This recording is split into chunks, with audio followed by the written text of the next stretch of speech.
Today on episode 110 of Typical Chicago Fans, we have Sinkers and Floaters, TCF Sports Minute, our NFL Divisional predictions, our media recommendations, ideas under the influence, and a TCF top 3 of all-time backup QBs. Let's roll. Hello and welcome to episode 110 of Typical Chicago Fans. Make sure to follow us on Twitter at typical_Chicago. Check out the Facebook and the Instagram pages. Head to those sites, type in Typical Chicago Fans, give those pages a like. Go on over to YouTube, give that page a subscribe for all of our content in video form. Make sure to subscribe, rate, and review on Apple Podcasts. Follow us on Spotify, Spreaker, Google Podcasts, wherever you get your podcasts. We are there. But make sure to follow us all on Twitter tonight. I am Boomy on Twitter at BoomyTCF, Zach at ZAliliaTCF, and of course, Maddie at schools_01. Our episode today is brought to you by our friends over at 26shirts.com Chicago. I always got the shirt hanging up behind me. We have tons and tons of their gear. They're the best shirts I own. You right cannot here, go QB1, wrong. QB1. Make sure you get this shirt, QB1.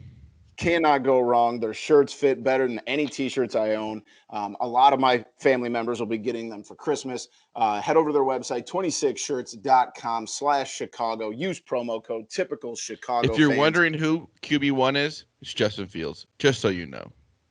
Thanks for clearing that up, Zach. I don't know what we would do without you, buddy. Typical Chicago Fans is your promo code for 15% off of your order. Get there now and get you some great Chicago merch. Boys, we're sitting here, middle of August.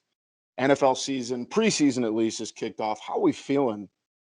It's great because these games are kind of like the regular season in a way. It's not really, but with having a rookie quarterback, these preseason games mean a lot more. Saturday was perfect. I think Andy Dalton played like the first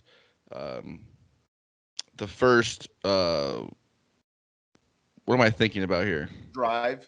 Yeah, the first drive, and then then Justin Fields came in. Perfect Saturday. Preseason football is just getting us ready. We only have 3 games to worry about, and I can smell fall. Yes. Feels like leaves. It feels like the time where leaves are going to start falling and corn and beans are going to get taken out of the field around us. It definitely is starting. Not that summer's completely over yet, but the weather the last couple of days has not been, blazing hot. And like you said, football in the air, it definitely feels It's better. just about apple picking season. Maddie, how you been, man?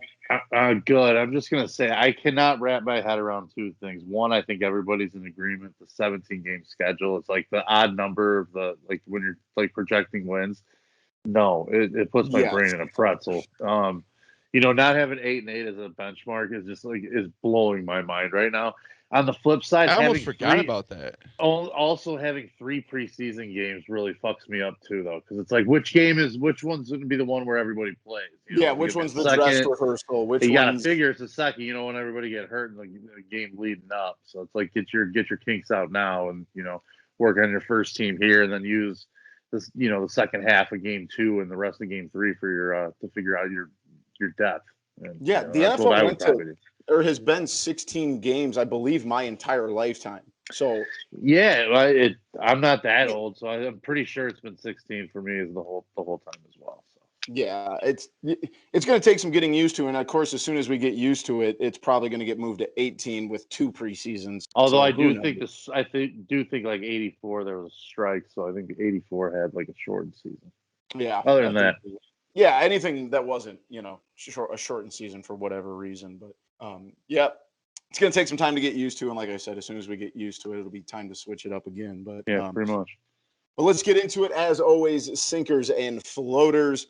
My sinker, and it's been a long time since I've had this, but it's Mondays. But it more specifically, Mondays after your big local festival, and that is because we had the big Sweet Corn Festival in Mendota this past weekend. It was also my first full week back to work, so those two sitting after a great weekend and everything we did, with the festival, and then to turn around and have to go back to your first full week. Those 2 things piled on top of each other that I wasn't as prepared for as I expected myself to be. So, struggle a little bit today. That's never easy. No.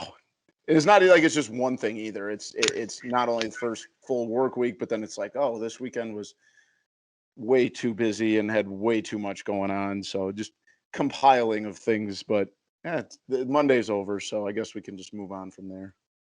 Mondays are never fun. No. My sinker, sunlight. And I guess Yeah. in a way it's not true because there's the same amount of sunlight, but for when I'm awake after work and want to do things, my sunlight is starting to fade. I don't think Yep. I think It's noticeably different. we've gotten to the point where it gets dark before 8 o'clock, right? Yeah. Yeah, me and my brother were out golfing tonight. We were deciding how many extra holes we were going to play based on when the sun was going to. Because, 3 weeks ago we were playing till 8:45, and now it's like it's 7:15. I don't know how much longer we got. So yeah, I think we get a knock on the clock too here soon too. Yeah, it's got to be coming up here. So I guess October maybe, but I don't know. Whatever. That's gonna really blow our brains, and then we're gonna have like the 5 o'clock darkness. Well, maybe we'll get lucky, and this will be the last time we have to do it because there's still talk of them getting rid of daylight savings time, which I am all for. I don't know what that means, so I don't know how that works. Yeah, we'll see. Do we go to Eastern time then? Like, is that how that works? No, but I think that I guess for half the year, technically we would. I don't know. See, I don't want that. I don't want to be switching time zones. I don't want to. No. I think there's also a nationwide thing about getting rid of it because they said it used to be made for the farmers back when farm equipment didn't have electrical lights on it, so they could get more hours. But now everything has lights, so it doesn't. Really if it helps the farmers, let's leave it. Unfortunately for you guys, neither of you have any say in that. Oh yeah, we're just an idiot for the microphone. We're solving the world's problems, though, Big Z. Good point. I can tell. It's a valid argument. Boys, my sinker is today was the first day of preschool. So for my only child, which it was unfortunately it was very, very dusty there. My allergies were just going nuts. Pollen is high right now. Yeah, pollen was through the roof. So that sucked. Other than that, it was nice to actually get some work done. So, a little quieter around the house than it normally is. On the bonus, I had a couple hours stretch so I could actually I don't know, do some work for a little while. Definitely some pros and cons, though. Like the flip side of it, but yeah, no, that was when you see everybody posting all their stuff, just give them a break because that is usually a pretty rough day. I will say that because that's a hard one. Makes you feel old. I'll tell you that, especially hearing you guys partying all weekend at your town fest. So I'd like to hear more about that. Maybe that's a post-show update or something there. Oh well, hey Boomy, can I do something here? My floater is fairs and festivals. They're back. I know it's been about a year or so of not having them. We Boomy had said on his sinker because he had a rough weekend, a fun weekend, but a rough weekend at the Sweetcorn Festival, which they hadn't had in about 2 years, right? Yep. No festival last year. Fairs, festivals. I think the sandwich fair is coming up here soon. They're back. They are back. That's a great call. Sandwich fair is the Wednesday after Labor Day is when that starts. Okay. Yeah. So, like you said, it didn't feel like it had been 2 years. I was working at the Optimist tent, and they we were kind of procedures, and the last time there was last year. But then you thought about it, and you're like, oh wow, it's actually been 2 full calendar years since we've done this. So, it was weird, that much time off. So, my floater on the other hand is cows, and Zach will know what I'm talking about here. Me and Zach were out playing a couple. Holes yesterday. We played 18, and we're coming. Unbelievable. We're going from 3 to 4, and we look over to the highway, and we see cop sirens. And Zach looks at me and goes, "Did you see that cow?" And I was like, "What the hell did you just say?"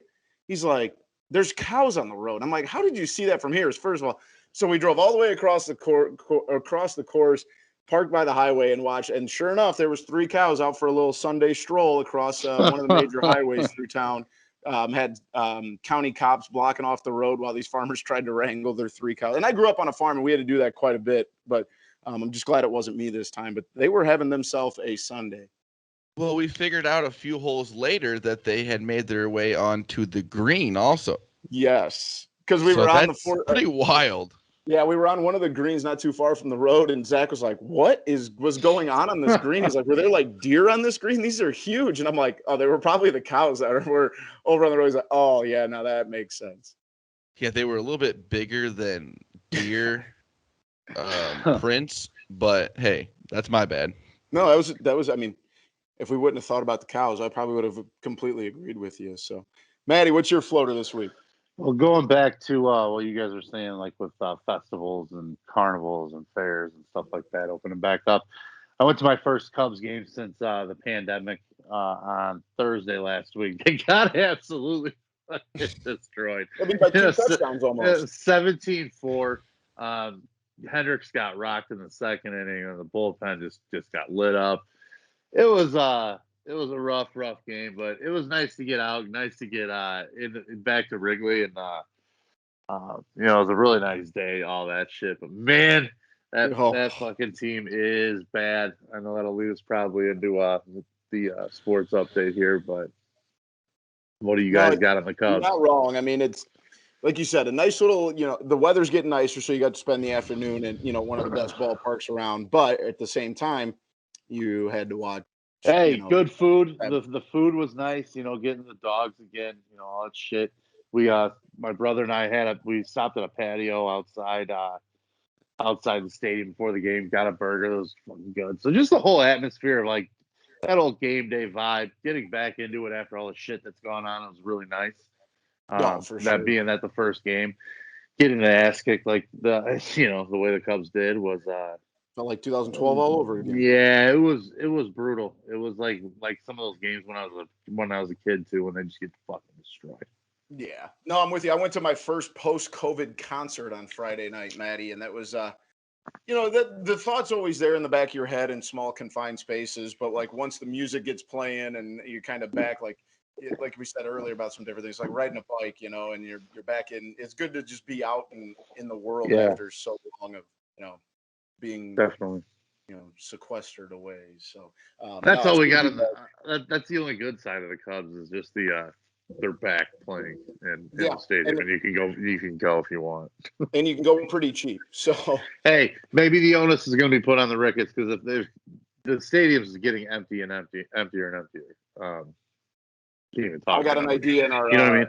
Ideas under the influence. I want to run by you here, Maddie. That might help. If people keep not showing up, not coming in droves like they did, it's going to put a little bit more pressure on the front office, I hope. So. Yep, 100%. Well, with that being said, let's go ahead and jump into the TCF Sports Minute. I'll have you guys start off on a positive note. The Bears pick up a win in their first preseason game on Saturday. Nice little come-from-behind win over the Dolphins.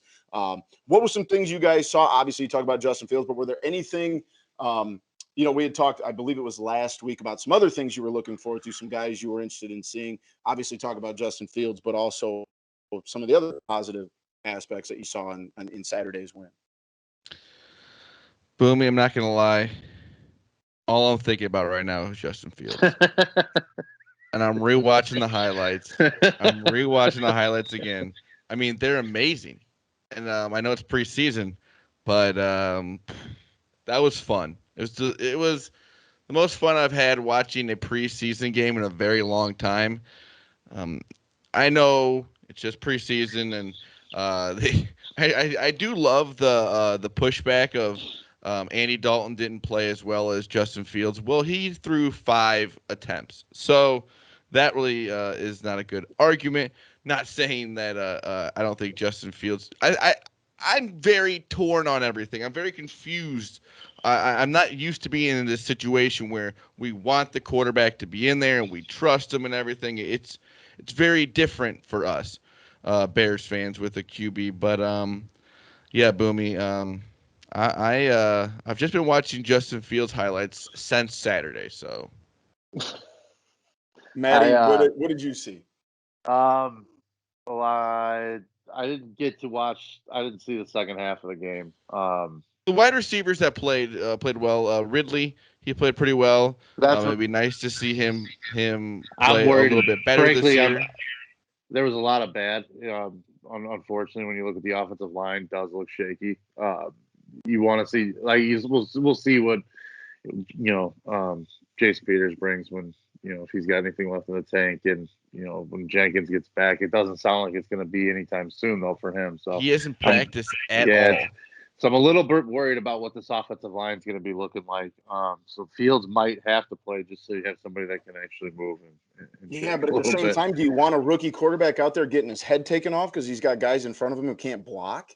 Oh, no, but I mean, is he going to end up playing when Andy Dalton gets his head ripped off because he can't move? Yeah, I mean, it's a valid question. I mean, so you might as well just play the better guy and get you a better chance of winning. You know what I mean? Yeah, I agree.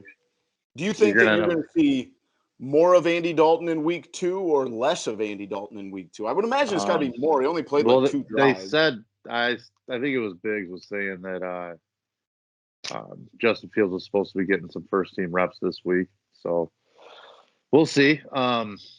It'll be nice to see him play with the first string and just see what he can do with Robinson and some of the weapons. I think Kmet's going to be a really good weapon for him too. The tight end always can be a nice little security blanket for a young quarterback, as we've seen in the past. And I think he's starting to take the leap. It seems like too with big playability.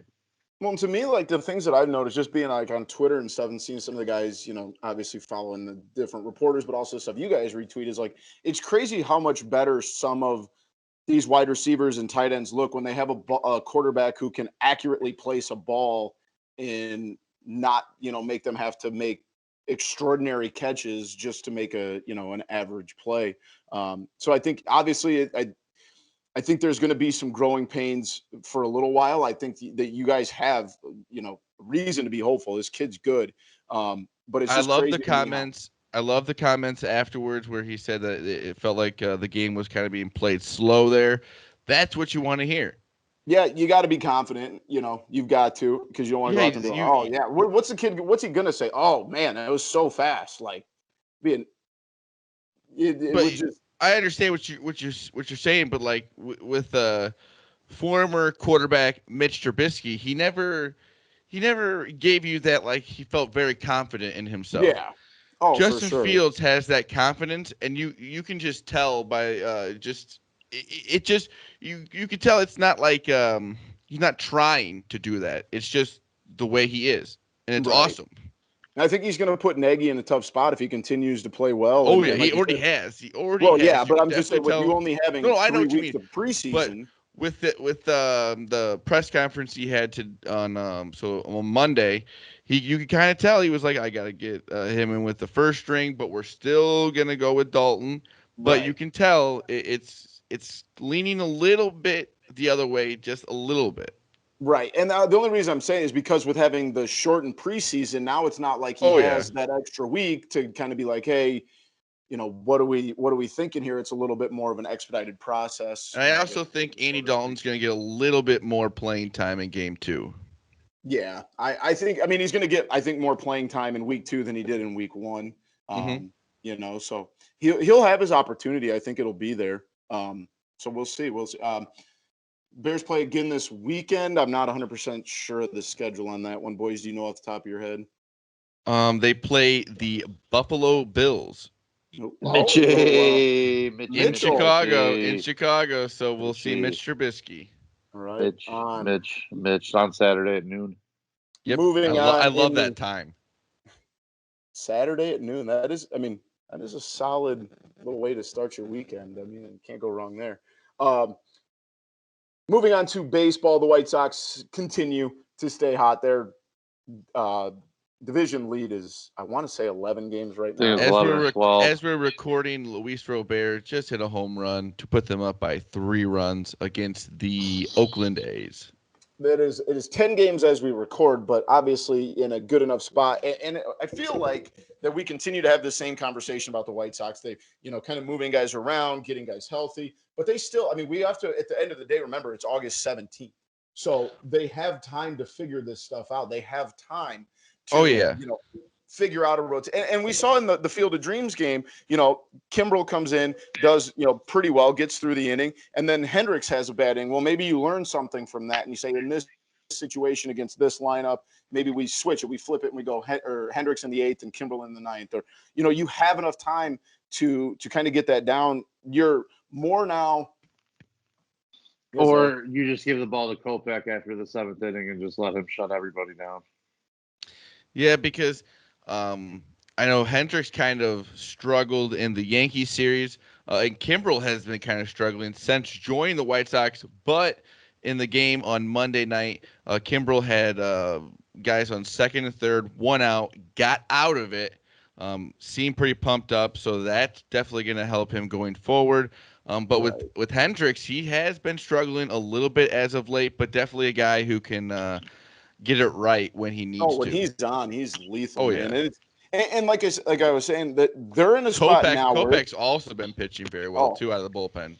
Great to have him back for them. But they're in a spot now where they're preparing for the playoffs instead of preparing to make a last season or an end of the season push to win the division, which is where they were at last year.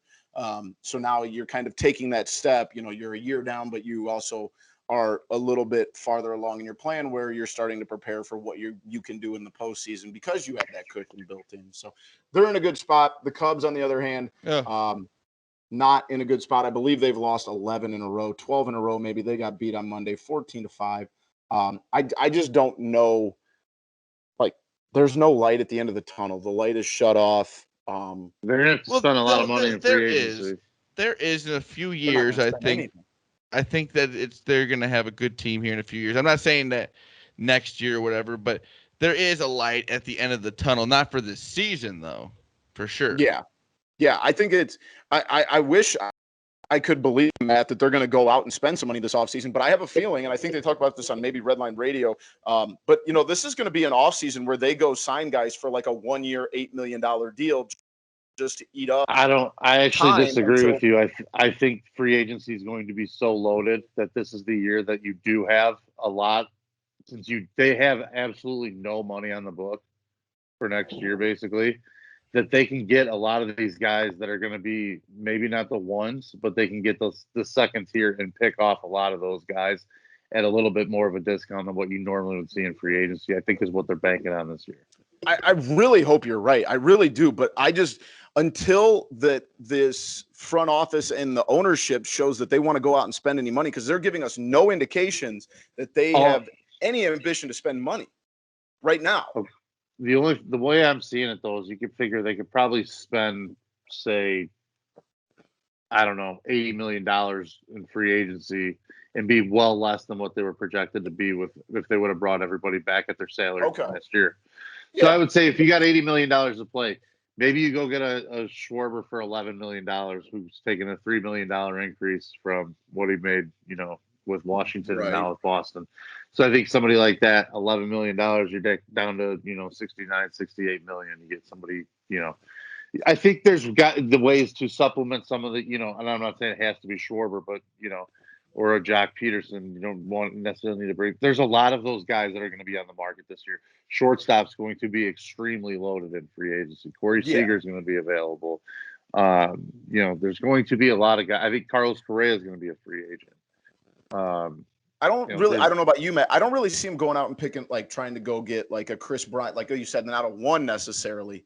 But I think I mean, I don't know that there's going to be a ton of teams that are able to throw a lot of money at Chris Bryant this year. I think that's going to be the other thing the Cubs are banking on, is there's not going to be a ton of suitors for a lot of these guys. But if what you're saying is true, shouldn't they have already done that? Yes, absolutely they should have. So that's why I'm a little hesitant to believe. I hope you're right, but I just don't. I don't think Bryant was willing to dance, and I don't think they were willing to extend themselves on Rizzo. They didn't want to make the same mistake that they made in the past. We're rewarding a guy for his past. I think that's what you're doing when you pay Rizzo, whether you agree with it or not. I'm not saying I don't. I'm saying I would have paid a little extra to keep Rizzo personally. I think he brings more just because of the leadership aspect. He's a clutch player. He knows how to win. I think those guys do carry value in baseball more so than other sports.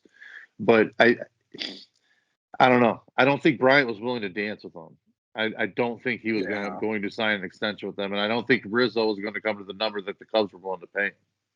But No, unfortunately for us, we still have to watch this team Absolutely. this year. Totally agree with you, but I just don't. I think it was one of those spots where it was kind of like the Cubs' hand was forced a little bit. Yeah.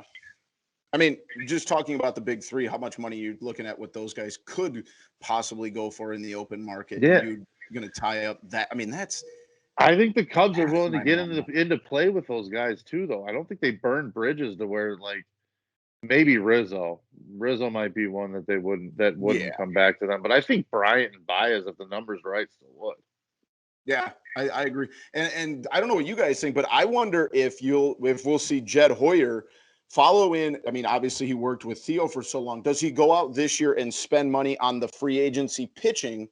That's how Theo kind of got things started, with the ball rolling and on the north side was, he went and bought his pitching, and he's always been I'm going to go buy the pitching guy. I'll get the hitters and the fielders, and I will buy the pitching. So we'll see if he follows in that, in that regard. So yeah, I mean, you're also banking on like Nico Horner and Madrigal coming in and contributing to the team, and Contreras being healthy next year, and the pitching is where they're going to really need to probably spend some money. We're at the point now where it's about the bottom of the bottoms, and it can only go up from here. So yeah, we'll see. See what kind of commitment this team's willing to make. In other Cubs news, Jake Arrieta, who was released last week, has tentatively signed with the Padres. You can have him pitching Wednesday. Yeah. They've got some injuries right now. So yeah, they've got Darvish just went on the IL, I think. He did. I don't know if you've ever heard that before. But yeah, they got Tatis playing right field, I think. Mm-hmm. So it'll be interesting. Like, and Matt, we said last week when we did the show, like everything that happened last week, whatever. But like Jake Arrieta has been bad since June all year. Yeah, he's been good all season, really. I mean, it'll see if he maybe gets that kick, where they're in a playoff race. So we'll see if they get there. I don't know. I wish the best for him, but it is what it is. So, and I think if I'm not mistaken, Matt, correct me if I'm wrong, but doesn't that take some of the money off of the books that the Cubs were to owe him, or something along those lines? It may whatever they're paying may offset, but it's not going to be much because the Padres wouldn't have to be on the hook for it. So Arrieta would just say, "I give you the minimum," because he's still going to make the same amount of money anyway. Gotcha. So and last on baseball, we had a kid make his major league debut for the Diamondbacks last week. Tyler Gilbert, his debut against the Padres, I believe, and threw a no-hitter in his first ever major league start. Has not been done since 1953. What a hell of a way to! I mean, I think I retire after that. Oh yeah, I'm retiring. Like for you throw a no-hitter in your first game, it hasn't happened in almost 70 years. See ya. Put me in the Hall of Fame. Yeah, absolutely. But that was pretty sweet. I did see that. That was a very cool note, and it was cool seeing his dad there reacting to it. That's and not even like it was against a team like the Diamondbacks. It was against a team, in the Padres that are very good baseball team. So hopefully more of that good stuff while we toil in Cubs baseball. And last but not least, the Bull Summer League, Zach, I believe is over. Last night was their last game, correct? Yeah, they're playing as we record right now. Okay. So I will get an update on that for the people, the Chicago Bulls, who I think they're 1-3, and they are winning 56-34 as we record. Patrick Williams did not play the last two games just because he's been playing with the USA team that played against the team that went over to Tokyo and played. And so he's been working out in Vegas, and but AO playing very well. Right? Yes, I think it's been good for him because he's kind of had to take over the team. Dotson also hurt for the last two games, but 1-3, like hopefully 2-3. European Marco, I can't remember how to pronounce his last name, but it seemed like he's gotten progressively better as it's gone through Summer League. I'm not sure how much we'll see of Dotson or or Marco, but AO put up 26-9 on Monday or on Sunday night. So yeah, a little something extra to be forward to. NBA season will be here before we know it. Also, at some point in my life, I would love to go out and watch summer league basketball and just be in Vegas. 100%, 100%, and that'd be because that usually happens in July. So very dull time in the sports calendar. But let's keep moving on. We are going to start obviously with the NFL starting preseason games last week. We're going to go down and do our way too early NFL divisional predictions. I'm going to go through. We're going to start in the AFC. We're just going to tell you who we think are going to win each of those divisions. We may hold on to these and hold each other accountable at the end of the year. But obviously, we have like 3 weeks till the NFL season starts. So let's start with the AFC. Let's go with the East, the AFC East. Who do you guys got? I think the Buffalo Bills will win that division again. Maddie? I concur. Here's what I think is going to happen. I think the Buffalo Bills will be just as good. They'll be in the playoffs. There's something about Bill Belichick after the season they had, and I think it's going to happen. Cam Newton's going to play 2 weeks. He's going to go to something else. I think the Patriots, just because of Bill Belichick, are going to. I don't know if they're going to go to Matt. I don't know what they're going with, but I just don't know if I don't think Bill Belichick's going to say let that division 2 years in a row. I don't think they're the threat to Buffalo in the division. I think Miami is. I think Brian Flores is one of the best young coaches in the league. I think that team is on the rise. I think Tua is going to be a lot better than what people think, and they got a defense full of playmakers. And I think that team could be very, very dangerous this year. I don't hate that pick at all either. Let's go to the AFC North, the toughest, grittiest division in football. Who do you guys got, Zach? I have to go with the Steelers. I think the Steelers are going to win it. I think that Big Ben is going to lead them to a division win. And this is probably going to be Big Ben's last year, you got to think, right? Oh yeah, he's gonna ride off in the sunset with it. I don't think they're gonna win the Super Bowl, but I think they can still win the division. I know the Browns so hot last year. They just got to finish now. I know the Browns. They're getting Odell Beckham back. Baker Mayfield. I just feel like the Pittsburgh Steelers are going to have a good year. And the Bengals, I'm a big Joe Burrow fan, but we'll have to see with that. And the Ravens, I just don't see that right now. Matt, who you got? It's actually Zach mentioned them. This is where I'm going with a Cinderella run. I'm going with the Bengals this year. I think Joe Burrow is going to be. I'm not saying he's going to make the leap to an elite quarterback this year. I think he is going to be an elite quarterback in the NFL. I think he's going to show a lot of that this year. You have Jamar Chase, the rookie from LSU, is his key connection when they won the national championship. The big playmaker from LSU sat out last year, opted out during the COVID season, got ready for the draft, went in the top 5. I think that guy is going to be an absolute star. You got other playmakers on that team with T. Higgins. Joe Mixon is a very, very good running back. They've got a solid offensive line. That is a team that could really ruffle some feathers in a division that does not have a lot of teams that just really pop to you. Yeah, I mean, Cleveland's good. Cleveland could be very good, and I'm not. They've got talent coming out everywhere. It's just one of those. It's one of those things where those super team, like the dream team kind of things, where you get as much talent, you stockpile as much, talent, you squeeze it all under the cap as much as you can. Like, it just never seems to work out the way you hope. And I think that's where that Browns team could be going. That's why I need to take a shot at a Cinderella in this, and that's where I'm going as the Bengals. I don't disagree with you, Matt. I think that Cincinnati is going to be improved. I don't know if they got enough to win the division. I'm taking the Browns just for the simple fact that we saw the improvement. Taking the Browns to the Super Bowl. No, let's classic. That joke has played for 25 years. All right, tried and true. Okay, but just the fact that the improvements that they made at the end of last season, the way that they handled themselves in the playoffs in that first round win over Pittsburgh, and I think they're going to take some steps. They added some pieces on defense, and like you said, Matt, there's just no teams that really jump off at you, and I think that they're going to build off of what they finished last season. So let's move to the AFC South. kind of another one where nobody really jumps off the page at you. Are we The all? Tennessee Titans. The Tennessee Yeah. Titans is who I think is going to win. Matt? Jacksonville's going to be dangerous. I'm just going to say that. Jacksonville will be a dangerous team this year. They got a great backup tight end too, but not enough to win the division. Hey, we now may I'm be talking. We may be talking about him later. Don't worry. You'll just have to wait and see.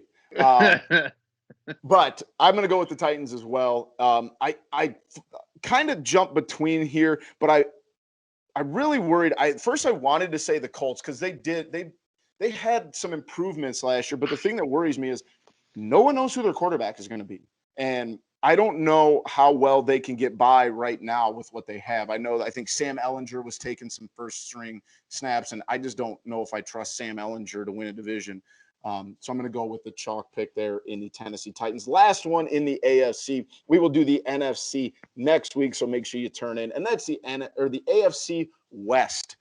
We all in agreement here? Do we have any Cinderellas? No. No, I think the Chiefs are going to dominate this division. Patrick Mahomes might go 15-2 this year. I did it. I said 17 games, 15-2. There you go. You wrote that down, didn't you? Just to make sure. No, I didn't. I didn't actually. No, I think they're going to be obviously outstanding again. Having the best quarterback in the league helps. I do think the Raiders could be good. I think they're going to be a tough out every week, and I also think the Chargers could be a playoff team to look out for as well. I think the Chargers are better than anybody in both the AFC South and the AFC North, in my opinion. I think Justin Herbert's going to be entering that category of, possibly an elite quarterback this year. That guy's awesome. And it's going to be the big issue. Obviously, you say this all the time, your step from your rookie to your sophomore year. But if he's going to be everything that everybody expects him to be, this year could be huge for him. And if he takes those steps, they're going to be very good. Like you said, I think that Vegas is going to be good, but I just don't think anybody in that division is good enough. I think just like Tom Brady had his run in the AFC East, I think Patrick Mahomes is going to have a 10-year run here in the AFC West. Well, and I do, just going back to the Chargers real quick too. And if Derwin James, I was just reading an article about him earlier today, how he's coming back after he's been hurt for 2 years after being basically, he was a NFL Rookie of the Year, Defensive Rookie of the Year, and in the running for Defensive Player of the Year, and then got hurt for 2 years. So that guy, if he can come back, you have a stud playmaker on the defensive side that can kind of carry a defense too. So I think it's a dangerous team. I'm not saying they're going to be better than the Chiefs. I think that's a tall cry, but it's not going to be a cakewalk this year. There's tough teams in that division. Definitely. We will do the NFC next week, so make sure you tune into that. So that was our AFC divisional winner predictions. Let's go ahead and move on to our media recommendations, our TV show, movie, video games, whatever we've been on. So does anybody have one they want to start off with? I'll start with mine. I maybe have said it before. It's 51 Strokes. It's a podcast with Caleb Presley. He started it because he's going to be a professional golfer one day, but his handicap was 51 strokes. But he's just a funny guy overall. But the reason I say it is because it drops on Sunday mornings. So it's perfect. That's a perfect podcast. Yeah, pre-golf listening before you head out to the course. I don't hate that at all. Maddie, you got one? Yeah, it was on Netflix. It was a documentary. It was on the Malice at the Palace. I got that one bookmarked. It was fantastic. I cannot wait to watch that. Jermaine O'Neal, definitely a sympathetic figure in that, man, because that guy got shafted big time. Kind of got railroaded. He got railroaded out of a lot of dough, in my opinion, and I think his image was unfairly tarnished as well. But the rest of the story outside of it was wild, absolutely wild situation. Footage no one's ever seen, especially with involving O'Neal, where he kind of got, like I was saying, it's going to open your eyes up to that whole thing and the way it was presented to the media and everything too. So gives you a different look at it and from his perspective and, and some of the other players too. Steven Jackson was really open. Ron Artest was super open about his, mental health, battle and everything that plagued him there too. It was really good documentary. It went quick. It was 90 minutes. So really good one, good watch there. Yeah, I got that one marked to check out. And it's wild that happened in like 2004, and we've seen Yeah. stuff in the last year about, fans and, their interactions with players and how it feels like 17 Yep. years ago. We should be over this stuff, and we're still Yep. seeing it all the time. It's crazy. Mine is also a documentary on Netflix. It's a 6-parter, but it was Cocaine Cowboys. I don't know if you've seen any of that, but it's about probably the two biggest drug kingpins in Miami in the 80s, and how they were like on ESPN for boat racing, apparently. But just a while. And be ready, though. I will tell you, episode 4 contains a lot of information that can get a little twist and turny. But it is well worth it. I blew through those episodes really fast. They're very good. Lots going on. If you like the crime, documentaries, this one was wild. These guys got away with a lot for a long time. So check out Cocaine Cowboys, The Malice of the Palace, Netflix documentary, and 51 Strokes this week in our media recommendations. Let's move on. We have our ideas under the influence. Zach, I know you got a good one. Why don't you start us off? Well, I don't know if this is already a thing. I know we have the red zone wherever. I think there should be a channel where you can watch all the games going on at one time. Hard to disagree with you. Zach, I do want to bring this up because I'd actually seen this on the internet this week, and they are developing an app where you can go through it and like you can pay if it's a game that's not in your market, basically any game going on. And if you want to watch the last 2 minutes of a game because maybe you have the over or whatever, you can pay like 99 cents for the last 5 minutes of any game anywhere. Or if you want to watch or like the fourth This quarter. is an app that's real? It's in development right now. Oh. So it would be like if you want to watch the fourth quarter, it's like $4. If you want to watch a half, it's wow. $10. You want to watch a full game, it's 15 or whatever. But they're trying to develop, especially on the professional level, like a way to streamline all that. I think that'd be huge. I mean, huge for the gambling community. Oh, absolutely. And even if you just want it, maybe you took like the first half spread or the first half over, and you just want to pay for the first half. It would revolutionize sports gambling if they were able to make something like this happen. So kind of, along the lines of your idea under the influence. But yeah, I like where you're going with that. Maddie, you got one for us? Yeah, I do. And it's kind of like, I don't know, it's going to come across kind of dark and twisted, I'm afraid. But I'm somebody who I need to get some motivation. I need to be like, I need a kick in the ass to get up to like work out in the morning. I need that, like the kind of the coach, but obviously life doesn't really allow that in the way I'm living right now. So I have an idea like with an app and a new band for an Apple Watch or a comparable whatever the Samsung may be, or you know what I'm saying, the athletic watch or fitness watch or whatever it may be, that actually has like some type of like, whether they be needles or something in it that would just kind of like electroshock continually kind of just pepper you a little bit and a little bit and a little bit to either A, take it off and be shamed, or B, like get up and go do whatever it's programmed to. There's got to be a way that do. they can program like an Apple Watch to give you like a little reverse. No, I need like actual something that I can just turn off doesn't work, because that's like, you ever heard of a snooze button? That's a snooze button. Yep. So that's what I'm saying. It just yelled at you. It's like, hey, get up. I need do physical this. pain accountability, essentially, is what I'm saying. Self-inflicted, though, not anything dangerous. Two solid ideas to start. I'm gonna go. I was watching, refused to watch, but I was listening to the Cubs game the other day, and obviously they're getting it was actually just today. They're getting absolutely smoked. And I had this idea because we've talked about, the Ricketts crying poor. But I have an idea. If they're going to be bad, this is their second 10-plus game losing streak of the season. Why don't we just auction off a pinch hitting spot every game to the highest bidder?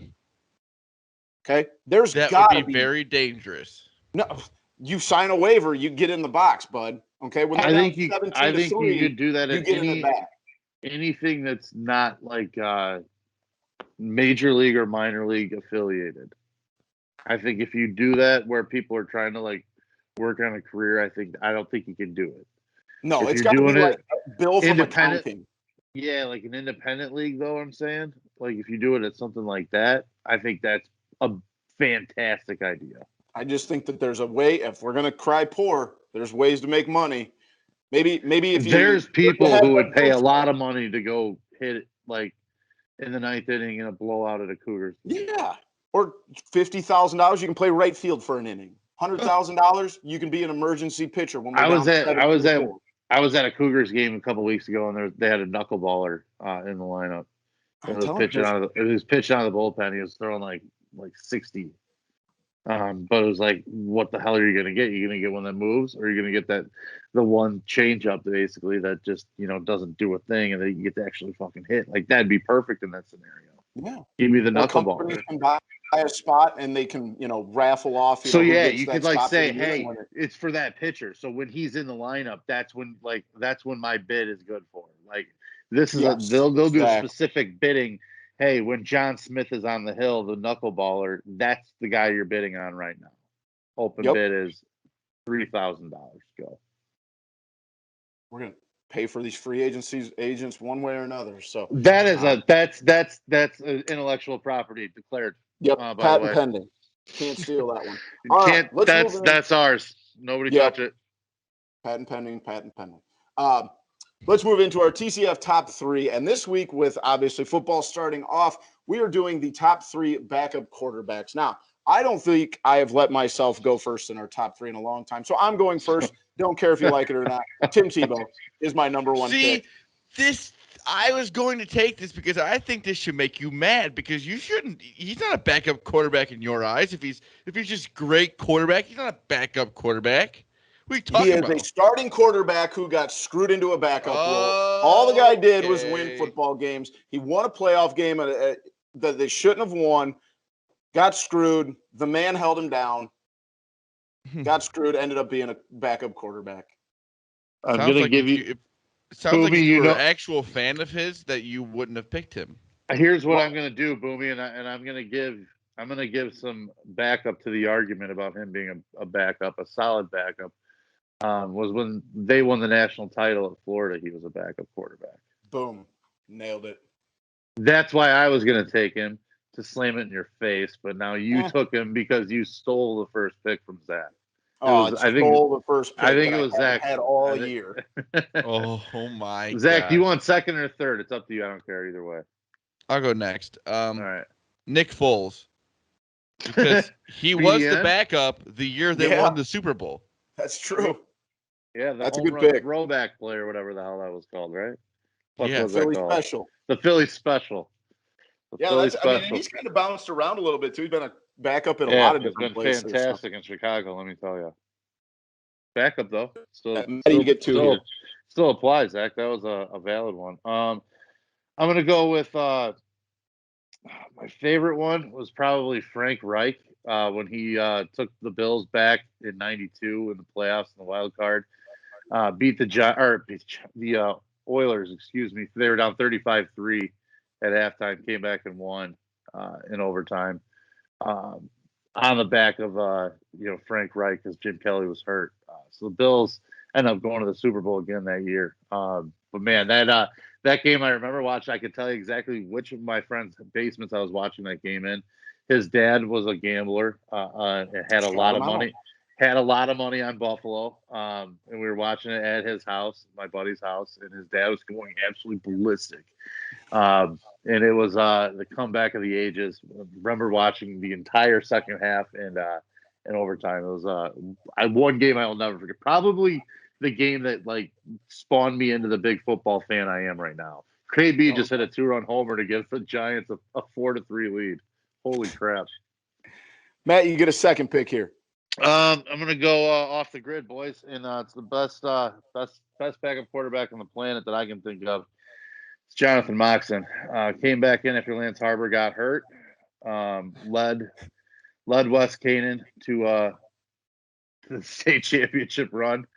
Went to Brown. He's an All-American. Backup quarterback. So Jonathan Moxon. Quality pick. Don't hate that. Can't hate that at all. Zach, what's your And second he round would pick? not. He was not going to do anything for Coach Kelmer either. As he shouldn't have. That guy was a prick. Yeah, fuck that guy. I don't know if he was technically a backup quarterback, but Kyle Orton. He was, yeah. He was the backup that year because Grossman got hurt. That's how he became the starter. And he just looked so cool with the clipboard and with the headset on. Had a good bottle of mustache whiskey. at one point, didn't he? The Great bottle hair. of whiskey pictures, Great hair. those were awesome. The pictures he had where he was just slugging whiskey, his shirt was all drenched and shit. He had That the guy was a perfect maniac. Flow, the perfect flow. I liked Orton. He was good. I like that guy. I'm going to go. Solid quarterback.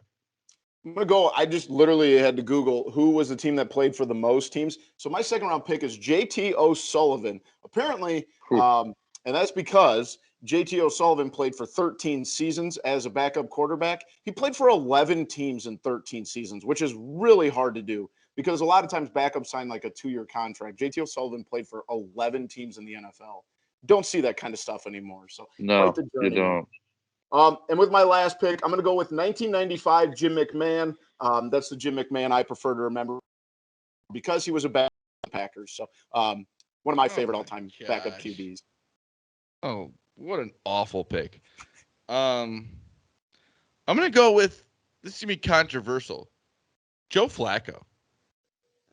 I think he's a backup quarterback who won a Super Bowl and got paid. Yeah, I'll get the last 5 years of his career. Not really, though. I know he had a pretty good career, but you know what I mean. No, I get what you're saying because he, like you said, he wins the Super Bowl. Years go on, he doesn't really progress much, and then now he's sitting in a very nice backup role and making way more money than any of us could ever dream of. So I don't hate that pick at all, Zach. My last one, I believe, correct? Yep. Mm-hmm. I'm going to go with the best backup quarterback, I think, in my opinion, of all time, was Steve Young. Backed up Joe Montana for a long time in San Francisco. Then became the starter after Montana moved on to Kansas City. Took the Niners to a Super Bowl. Took a dynamite Niners team to a Super Bowl. Won some MVPs. That guy was like the true quintessential like backup to starter, just the way you're like kind of traditionally drew it up. A little bit longer than it would normally take, obviously. But I think he probably was a backup for probably 6 years or so. Yeah, it was a while, and then obviously had the a little bit even more so than Rodgers was. Rodgers, because he sat for what, 3 years? 3 years in Green Bay? Yeah, I think it was 2 or 3 at least. 6 years to finally get your chance. On your second round pick, Matt, I have an honorary mention, and that is Matt Saracen. No way, dude. Moxon smoked Saracen. That's why he didn't get taken in the second round. But I'm saying you got to give some respect to Saracen. He was dating the coach's daughter. Yeah. Still got the start. That doesn't happen very often. See, Mike Winchell, I think, was a way better quarterback too than Saracen. But Winchell, I don't think he was never a backup, right? He was the starter right from the get go. Yeah. I always like Matt Saracen. Which do you guys prefer, Friday Night Lights movie or show? Oh, see, I'm not completely done with the show yet, but okay. I'm like halfway through it. Man, that's a tough one because the movie's incredible. I'm gonna where I'm at right now, midway through the whole show. I'm gonna stick with movie, but show's got a good chance to catch it because they're both very, very good. We're lucky to do Chase Daniels. I forgot Chase Daniels. Talk about living the dream. You know, one guy, if we ever had to do running backs, that's going to be on my board too, is Boobie Miles, because that guy. Oh my Lord! All-time name too. Yeah, for sure. All-time. You don't want to win. Any others we forgot? Boobie Miles, what a guy. Any others we forgot? Zach, do you have any other ones down? Charlie Whitehurst. Yep. Clipboard Jesus. Jameis Winston. Jeff George was a good one back in my my youth. He was basically Cutler before Cutler. Just kind of a rifle. Randall Cunningham was a backup at one point in Minnesota. Oh, yeah, that's right. He started a lot, too, didn't he? Yeah, he was a stud. Absolutely. He was a stud in Philly. Let's see. Backups, long-time backups. I'm coming on. There's so many of them, though. Too many. Oh, I have the McCown brothers. Yeah, Josh McCown, he had a good run as a backup there for a long time. And I think one is still like, what was it last year? I think we talked about one was like an Jeff emergency Hostetler. backup Jeff quarterback. Hostetler was a backup quarterback and took the Giants to a Super Bowl. Yes. Beat the Bills when Scott Norwood missed the field goal. There was, I think it was Josh McNown last year was actually under contract. He didn't have to come to anything, but he had to attend all the Zoom meetings that the team had in case that somebody got COVID. They would fly him out to the game. I think there was a few. I think there's a few quarterbacks who had that job. Yeah, that'd be sweet. Well, that was episode 110. Our episode today was also brought to you by our friends at Connect Roasters. Make sure you check them out online at www.connectroasters.com, on Twitter at Connect Roasters. They've got the best coffee around. Zach loves it. Zach's mom loves it. Dom loves it. Ian loves it. They wouldn't drink bad coffee. Go to connectroasters.com or find their products in Foxtrot Market, Dom's, or at the Wrigley Field Clubhouse. And make sure to sign up for the Home Run Club for a discount every time Ian Happ hits a home run. Make sure to follow us on Twitter at typical_Chicago, Facebook, Instagram. Type in Typical Chicago Fans. Give those pages a like. Subscribe to the YouTube page for all of our content in video form. And wherever you get your podcast, make sure you find us on there. But make sure to follow Zach at ZLiliaTCF, Maddie at schools_01, and myself at BoomyTCF. That was episode 110 of Typical Chicago Fans. We love you all. Peace.